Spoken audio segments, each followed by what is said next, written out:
Bonjour et bienvenue à tous pour une nouvelle émission de la Cité Viternet Web TV, une émission consacrée cette fois-ci à l'affichage environnemental. Nous sommes en compagnie de Sébastien Kerner. Bonjour. Bonjour. Dans le cadre du Grenelle de l'environnement, l'affichage environnemental, l'impact des productions agricoles sur l'environnement devra être indiqué, affiché sur les étiquettes des produits. Une réglementation bien spécifique va rentrer en application courant 2012, c'est bien ça ? Alors tout à fait, dans le cadre des deux lois Grenelle, dites Grenelle 1 et Grenelle 2 de 2009 et 2010, les pouvoirs publics ont légiféré de manière à ce que le consommateur puisse disposer d'une information environnementale sur tous les produits dits de grande consommation. Donc ça concerne autant le textile, l'AIFI que effectivement les produits alimentaires et parmi lesquels le vin. Donc les viticulteurs aujourd'hui sont concernés par cette mesure qui risque de prendre effet d'ici combien de temps ? Alors, initialement, l'affichage environnemental devait être obligatoire à partir du 1er janvier 2011. Or, les travaux des instituts techniques et des scientifiques, on va dire, ayant pris du retard, un délai a été décidé et une période d'expérimentation a commencé depuis le 1er juillet 2011 pour une durée du minimum de 12 mois, de manière à mettre en place des formats d'affichage. Donc, ça veut dire que l'affichage environnemental, au plus tôt, n'interviendrait pas avant le 1er juillet 2012. Mais on peut estimer en revanche que, compte tenu de la difficulté d'obtention des données environnementales nécessaires à la production des références d'affichage, on peut suggérer effectivement qu'un délai supplémentaire sera accordé à certains secteurs, notamment les secteurs alimentaires et le vin en particulier.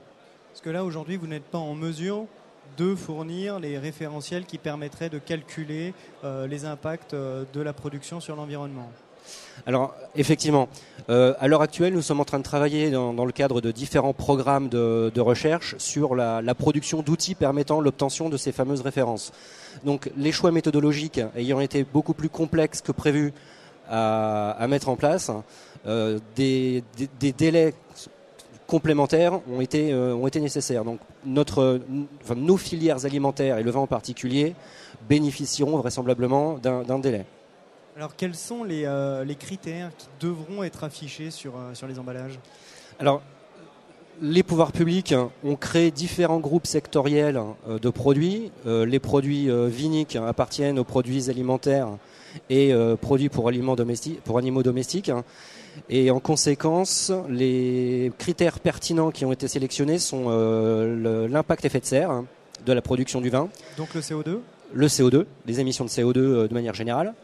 La qualité de l'eau en termes d'eutrophisation liée à l'utilisation des fertilisants. La qualité de l'eau des milieux aquatiques liés à l'utilisation de pesticides ainsi que la consommation de l'eau. Et le troisième indicateur, donc, c'est un indicateur sur l'impact sur la biodiversité de la production des produits agricoles au sens large. Mais cet indicateur est en cours de construction actuellement, ce qui nous amène à penser qu'effectivement, tant que l'indicateur ne sera pas disponible, le délai d'affichage environnemental sera repoussé. Pour les viticulteurs qui nous regardent, est-ce qu'aujourd'hui, il faut attendre la sortie de ces indicateurs pour commencer à réfléchir à l'affichage de ces données, ou est-ce qu'il faut dès à présent se préparer en vue de la mise en place de cette nouvelle réglementation ? Alors, je dirais que la première étape, c'est déjà d'informer les viticulteurs que cet affichage va être obligatoire. C'est une obligation réglementaire.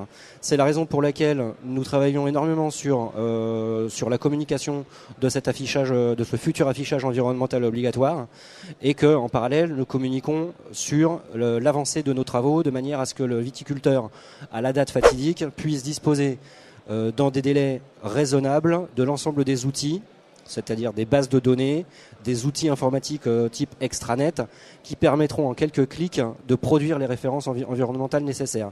Quoi qu'il en soit, il est nécessaire de se préparer à ce futur affichage environnemental, puisque, rappelons-le, c'est une obligation réglementaire. Donc comment faire ? Quels sont les moyens les plus efficaces aujourd'hui pour se préparer à ce passage ? s'informer, je pense, vraisemblablement. C'est ce que je dis. Je pense qu'il est nécessaire d'insister auprès des professionnels sur cette obligation et de pouvoir travailler avec les instituts techniques comme le nôtre pour nous aider à fournir les données qui permettront de produire des références, des données chiffrées les plus pertinentes qui soient. Sébastien Kerner, je vous remercie et je vous souhaite une bonne fin de journée. Je vous remercie également. Merci.